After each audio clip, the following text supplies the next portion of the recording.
So just as we thought we were about finished with our jaw, there's a little bit more. So if you recall, I mentioned in an earlier video when we were machining the face that we'd cover this repair part here in its separate entity, as it was going to be a bit involved, and it wasn't just a matter of sticking it back in. And you know, I was asked, why didn't I just machine this when I did this? Well, this is why. We have a repair to do on the repair. Yeah, so this must have been a massive bingle this jaw had, because we're looking at it upside down, and that's its clamping stud in there. So what it's like the whole lot's broken out. Like the whole lot's had a whack, and this has just busted the casting out there, and that's possibly what's taken out this area that we've just repaired as well, and that'll be why they've keyed this piece in here to support this screw. But realistically, I think this screw should be in clearance in there anyway, as we've got the two main pins there to secure the jaw. I think that's how it works. So we've got a little repair to do on the repair here, and that involves getting rid of this play. This front gap here and here can't be there. This has got to be held in place tight, because this keyed in piece is only held in by 4 8mm cap screws there, and there's 2 countersunk head ones at the front. So that's got to be pulled back. So with the play in this top keyed section, it's putting all the load on these screws, which really just need to hold this thing in place. All the load needs to be taken by this key. So I'll build this up and take that slot out of it. Now if we turn the jaw over,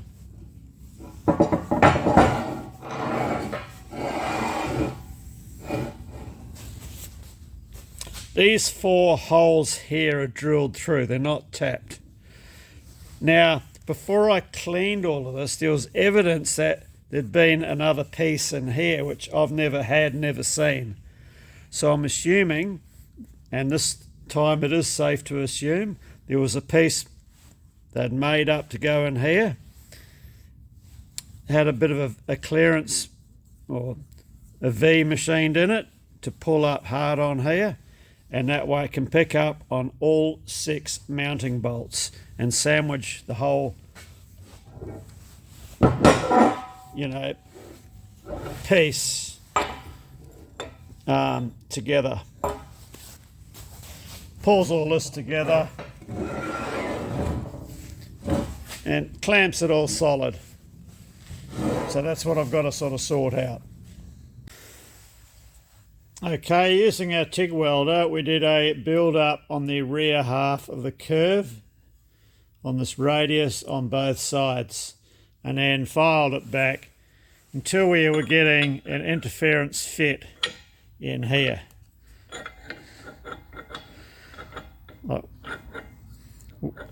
With the whole bracket held square, it's a light tap fit in there. Now, but I've had it in and out 50 times to do the other drilling and sorting out the other issues. Okay, well, now it's stuck, it might as well stay in there.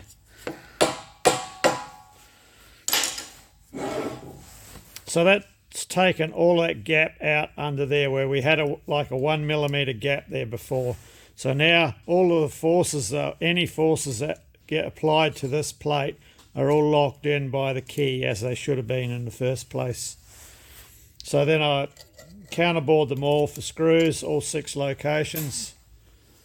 So then we had to come up with a neat fitting piece here, which was this formation here. So that comes down, sits in nice and square, and becomes the backing plate for the whole assembly. So the screws drilled through, picked up here. Well, it was a bit of a mission because everything's offset. The screw centres are offset to the centre of the V, and that's apparent, yeah, on my one here. And it had to clearance the end to clearance the radius on here. So this all will pull up nice and square and tight now. So this can all go together now and be fully tightened up. The screws I'm using are stainless steel screws because it's what I had that was convenient. So I'm just putting a bit of copper coat on the threads.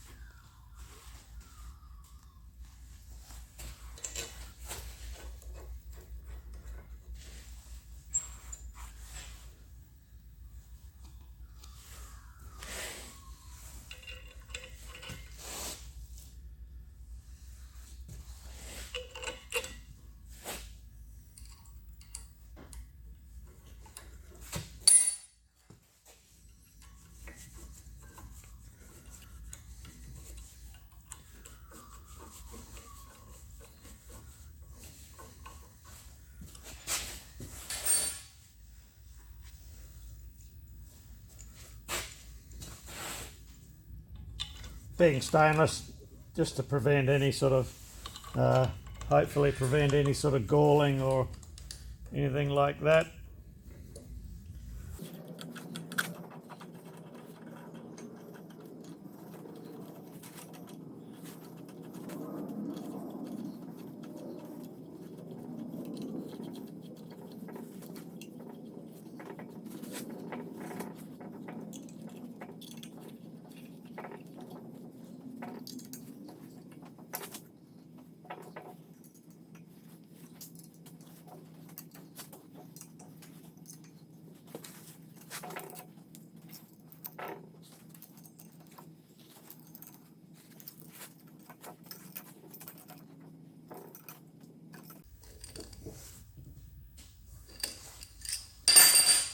And make sure the underside is subsurface.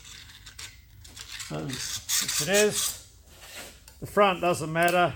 The front's actually sitting about the same level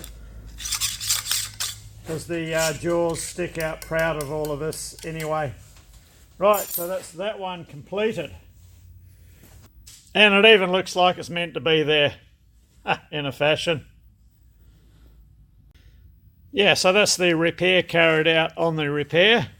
Took several, quite a few hours of work gone into that to get that sorted, but now it's sorted.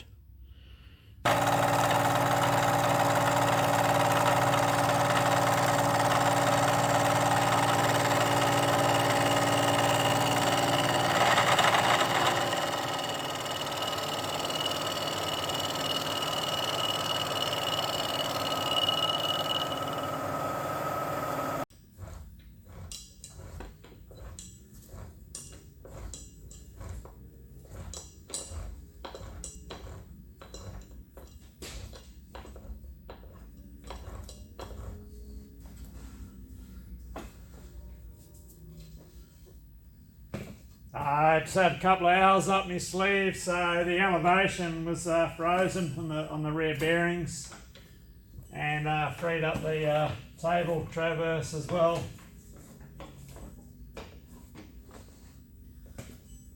I do a little bit at a time. When I go to start this later on this year, I'll already be in front.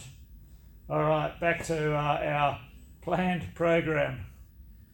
Yeah, and the old Churchill copped a little bit too. Cleaned all the junk off it. Cleaned the top part of the table. Yeah, just had a couple of hours up my sleeve where it's not worth starting anything else. So peck away at these little things like that. And yeah, when it comes time to go full Monty, well, we've already got a head start.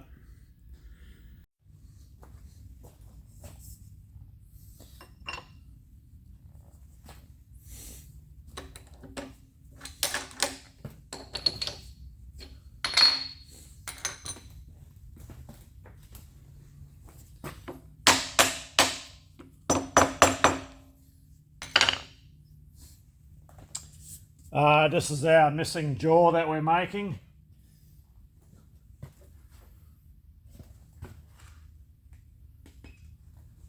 We've just roughed it out, flip-flopped it, so we're just going to take our final cut of 0.4 millimeters off either side.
Right, I'll just quickly go and deburr this, then we'll flip her over and do our finished cut on the other side. So I want to finish on 9.9 to match the other jaws. You know, there is a bit of wear on the others. We're a hair under 10.3. So we take another 0.4 off. Marked our original last cut, so we'll just take it off the opposite side, take it off that side, and get our table back on the other side of the cutter.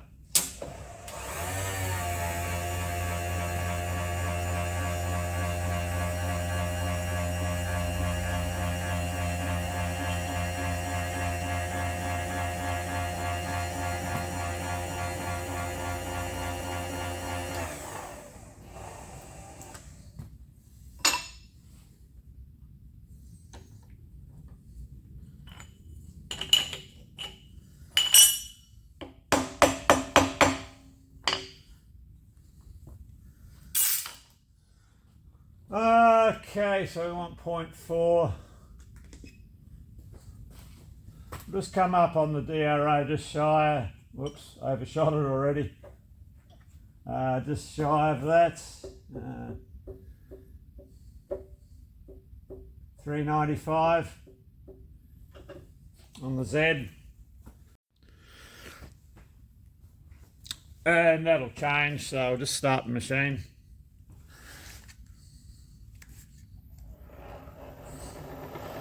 Yeah, once we start cutting, there it goes there.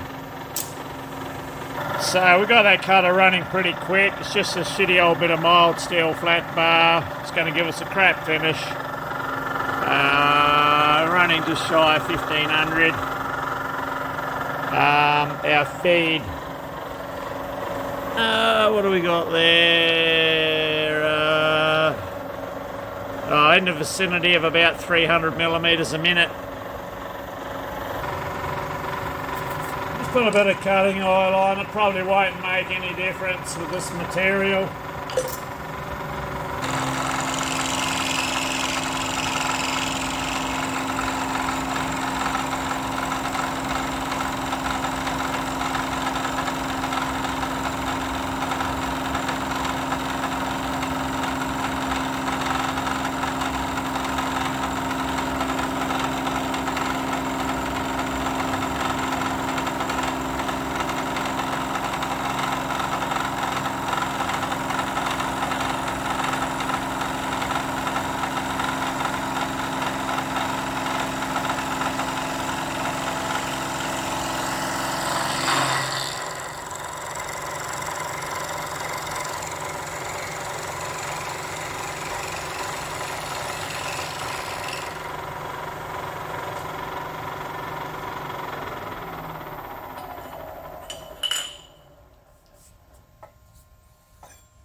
Okay, let's go and get a deburred. Okay, quick check on our size first. It's not that critical, but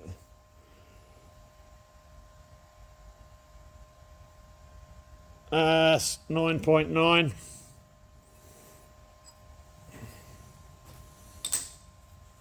Right, so we've just replicated our original jaw. Well, this is the missing one, with a piece of mild steel that I've cut out of a large piece of flat bar. So what we need to do now is head over, and we might do this in the shaper, and replicate these crosshatch grooves, or the pattern that we have here. And then we might look at a little bit of surface hardening on it. Okay, so looking at our jaw, we have a 30-degree cross crease. We'll make that 30-degree crisscross. So we've angled our vise around appropriately, and with a V-shaped tool, we seem to be replicating what our sample is. So with a 4mm pitch, as what I've measured on this one, we'll step across and we'll make our grooves. I did two little ones here, and they're 0.7mm deep. So we'll step across another 4mm.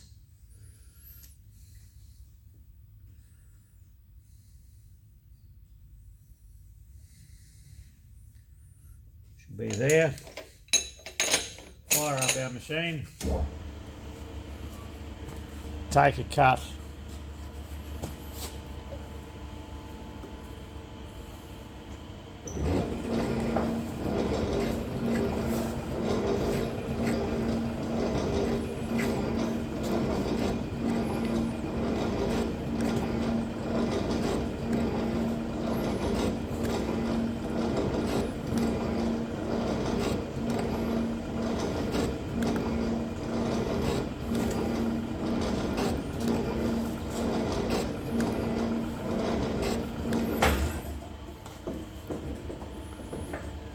Okay, we'll come back, bring our tool back out the way. Go another 4mm.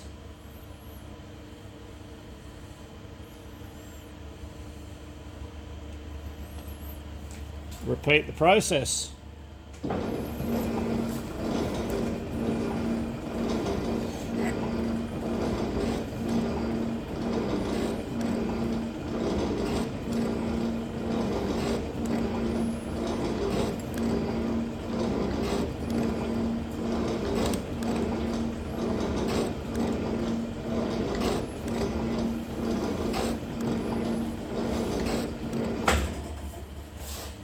Okay, so it's going to take a while to step out all these, so I'll bring you back when we're a bit further into it. So because it is an angled cut, we do have to set a fairly long stroke so we can cover the full distance of the part. So we're running at the end of the stroke up that end, and by the time we get down here we'll be at the beginning of the stroke, and all the rest will be wasted stroke. It's just easier to do it than do it with a short stroke and keep moving the part diagonally across. Well, I think it's easier.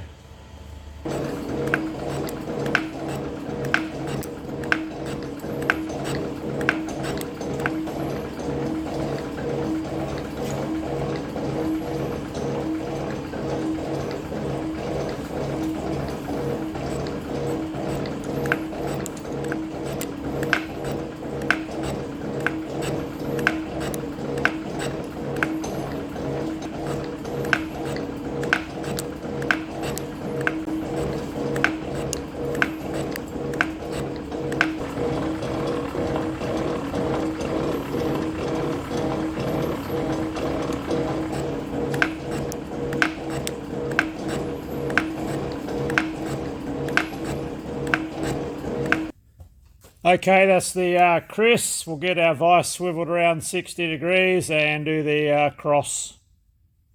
So I've been looking for an oil supplier that's easy to deal with and has everything that I would want to use in my workshop there. So I've switched over to LSA, Lubricant Specialists Australia, and this mob here is only just down the road for me. And I'll be switching to their soluble coolant as well as the Castrol MB50 that I would normally use. The price of that is just through the roof. It's crap. So yeah, we'll try their other range of oils.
Alright, I think we've got a pretty close match to the original part. Let's zoom in on these ends where we can compare the unworn end. So the diamonds appear to get a little bit larger where there's a bit of wear. But we're not far off. Okay, we've drilled our parts. They're all drilled and deburred, and we've got quite a good match on the original. What I'm interested to do is get a baseline hardness on our mold, because these are just machined out of black mold steel flat bar, nothing special at all. So I want to get a baseline hardness reading of it, and once it's hardened, we have a comparison to check it too, as to how much the Casonite we're going to use is going to increase the hardness, and then we'll have a comparison to the KASTO jaw. We're using this cherry red instant hardening compound, or I think the other name is Casonite, really. So yeah, you just heat the part to cherry red, coat the part where you require hardening in this compound. It's just a powder. Reheat to cherry red and quench in oil or water. So we'll just get a we're not going to get a reasonably accurate reading, but we're still going to get a reading. Now that's due to the milled finish, surface finish on the bar. You need a bit more of a higher end finish, but not too particular about that at this stage. So we'll just use our Lieb hardness tester. So we're on steel and we're reading in the Vickers scale. We're too far below the HRC scale to it wouldn't register a reading. So we take average of 3, 105,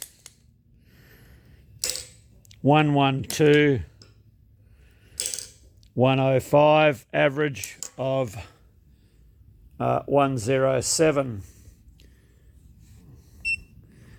HB 106. See, HRC, that arrow means we're too soft to register. HS.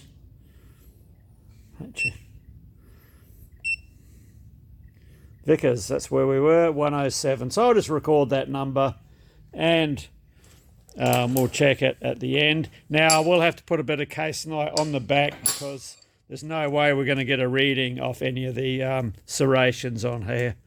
It's just not going to happen. So let's get set up and give this stuff a whirl. Has got a few warnings on the back, and neither of them are any good for you. In fact, you could even turn into a eunuch, according to this first one. All right. Right, let's get this process rolling. I haven't actually used this since I was an apprentice, so tell me if I'm doing it wrong.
Just go and open the door, let some of these fumes out.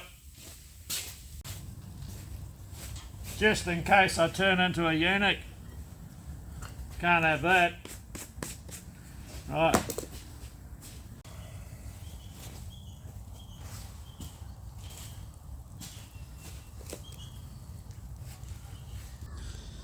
So this stuff's supposed to dissolve and clean up in water.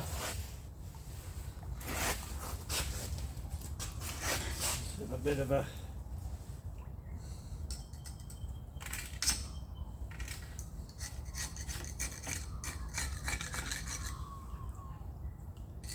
I'll just let it soak just to soften up, then I'll give it a clean up and we'll see what we've come up with. We still have to reheat it and quench it. I am actually tempted to give it another try, another cycle through the compound. Let's get us cleaned up. I'll let that soak. Okay, this is one of the few occasions you'll see me wearing the old proctologist's PPE. Just in case.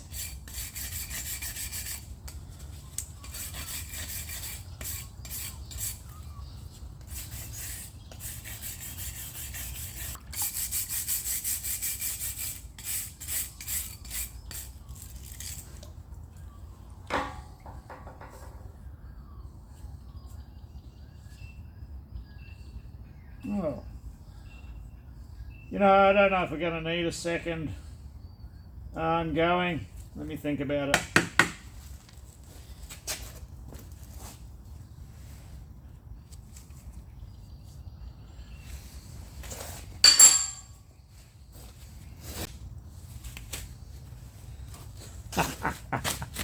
Get rid of these. Okay, I'm very tempted to go through a second reheat and a second dunking, but then I won't know what a one dunk process does. So let's heat this up and quench it. I'm going to quench it in water rather than oil, being it's only mild steel, and the shock from the water may help the hardening process or not. I think it would probably.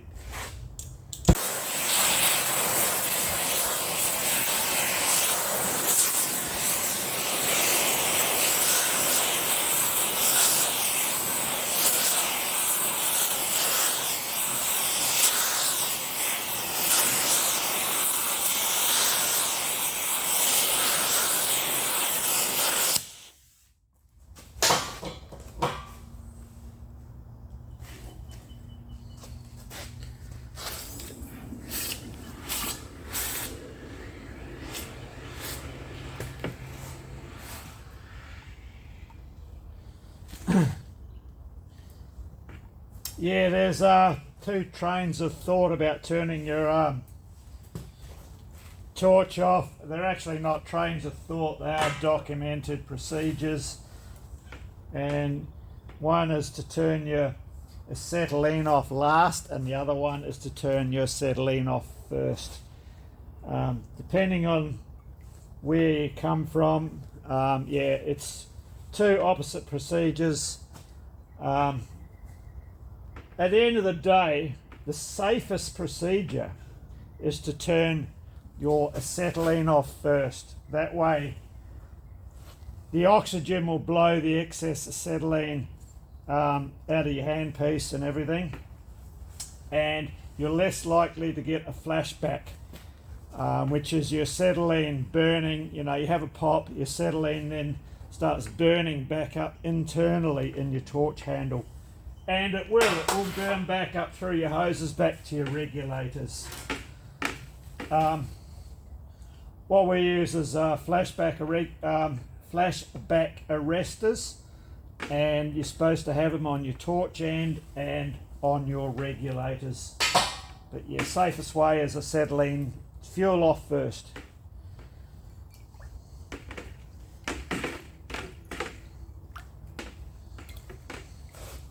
But yeah, it is documented in books. Yeah, they say to go the other way, but it's also documented in books too to turn your fuel off first. Right, I wonder if we got any hardness out of it. Certainly got a bit of a warp in it. Lengthwise, she's got a bit of curvature going that way. Not too bad. Not too bad that way, but slight that way, and that was plunged directly down. Right, so pre hardening we were 103 Vickers. Now I can't remember which end we were on. I should have centre popped it. So let's try this end first.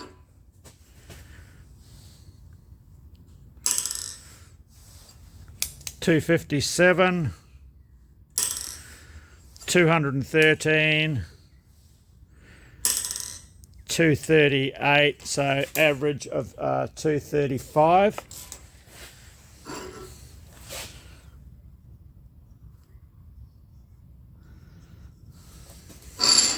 Okay, we'll go to the other end.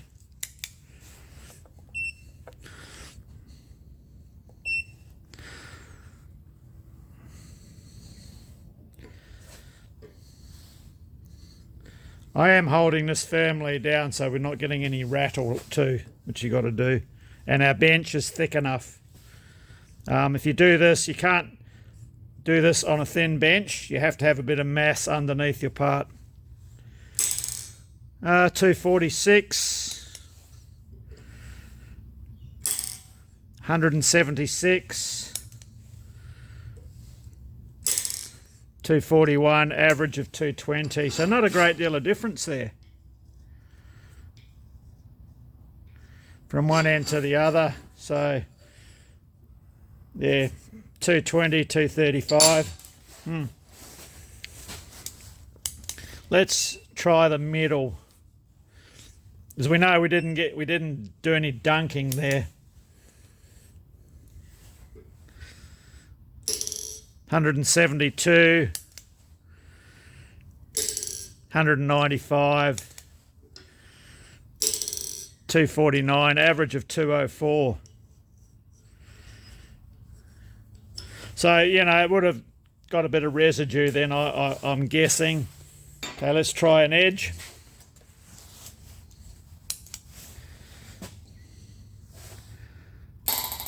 $360, $276,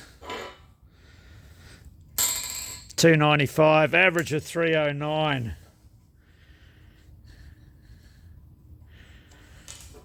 I can't test our main face because we ain't going to land on one of these diamonds unless purely by chance. Miss. Swing and a miss. Swing and a miss. Yeah, never even going to line one up. Oh, here we are, 238.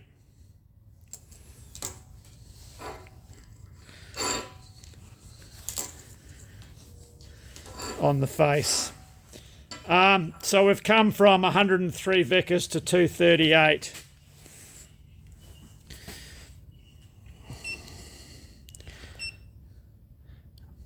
HRC is 20.8. Okay, let me get a standard jaw. So it's definitely come up in hardness because if it hadn't, that would not have registered on a HRC scale. So the KASTO one, I'm just trying the end where it's flat. 40.3. 40.1.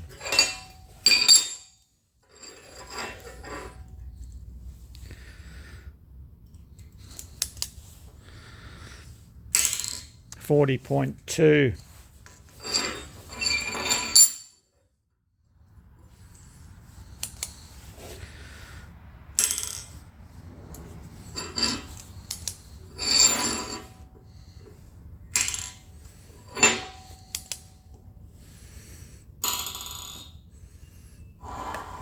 Our one's come up to 40.2 on the edge.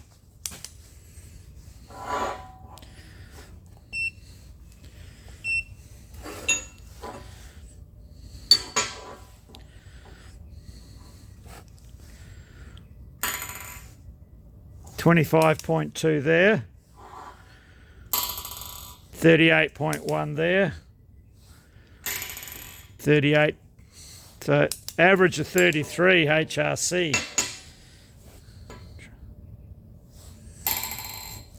37.7, 36.9, 27.2, average of 34.1. Yeah, so we're, as to be expected, we're not going to get as hard as the KASTO. Swing and a miss. Swing and a miss. Okay. So we have increased the hardness. We've doubled the hardness pretty well, I think, from 103 Vickers to 238-ish. And we were getting a Rockwell reading in the C scale, so that's definitely a hardness increase. So, but we have this bow. The other way, it's reasonable. It's actually still quite straight, and I would have thought it would have bowed that way and not that way. So this will go in the very end location where it's not in one of the grooves on the jaws, and I think we'll let this go at that. She'll be good. Right, that's pretty well our jaw completed. I do have to order some 8mm roll pins so we can reinstate our jaws. Very happy with the way the jaw came out. As far as the Lieb hardness tester goes, it's very good at giving you an approximation, but yeah, there's certain things you have to take note of, being you need a lot of mass with your part or supported by a piece of steel with a fair bit of mass to test on, and your surface finish plays a big part as well, but it's far more accurate than the old hardness test files, which lose their accuracy each time you use them. Or actually they do, they go blunt every time you use them. So we have another mission to accomplish on this saw, and let me bring you around to the next piece of the puzzle, which is our main clamping nut, our secondary clamping assembly. These operate the jaws, and the clamping screw.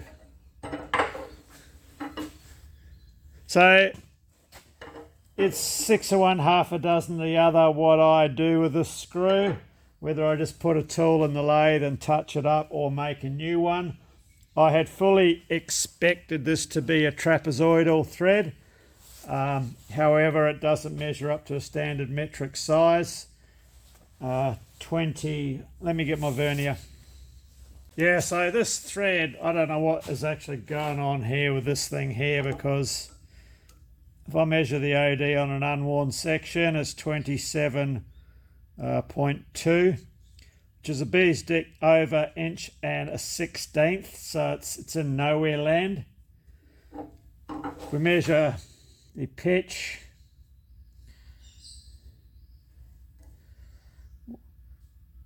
so we got 1, 2, 3, 4. It's measuring approximately 5 TPI, which is pretty close to a 5mm pitch as well. So it could be imperial, it could be metric. I don't know if it's been adjusted at some time in its life. I don't know if this is original or not, or it's been remade. The chances are it's not original, I would say.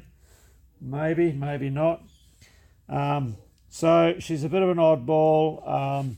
Usually these things like that fall in the class of the classic Pakistani cycle thread. So we need to probably going to have to make a new one. So we'll either go with 1 1/16 5 TPI Acme, or we could probably bring it up to 28mm 5mm pitch trapezoidal. Either or will work. That's the thread. Then we have these. So this one here is the one off our jaw that we've just repaired. This has been through the wars. It's already been built up, worn out, built up, and the hole is looking very oval. What concerns me is this is probably cast iron. That's why they've used stainless steel material here for the build-up. And if this is stretched, we don't know that it hasn't cracked that top area of the bore there, you know. So I'm a bit reluctant to even re-sleeve that. I mean, it is an option. I could bore it and see if I can see any cracking, and then do a bit more build-up on here, or make a new one. This one here is a bit of a concern. Big chunk of bronze, which is bloody expensive. And you can see the ovality in the threaded hole. And that's because the way the jaws have been working on it. So this needs remaking. I have no idea why they have this cut out here. And both of them have it. No idea what that is for at all.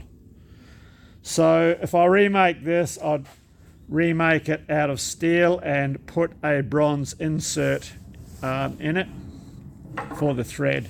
So let me scratch my head and come up with a plan for the repair.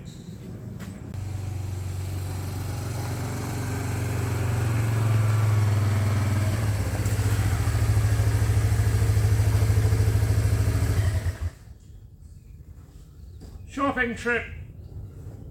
Right, we've got a couple of likely looking suspects here. Let's get them on the bench.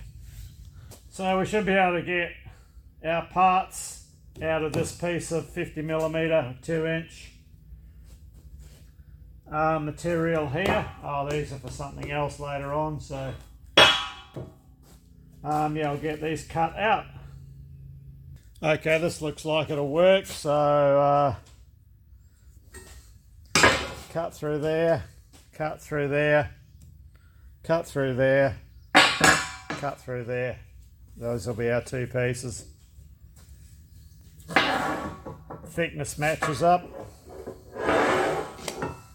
All good.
Right.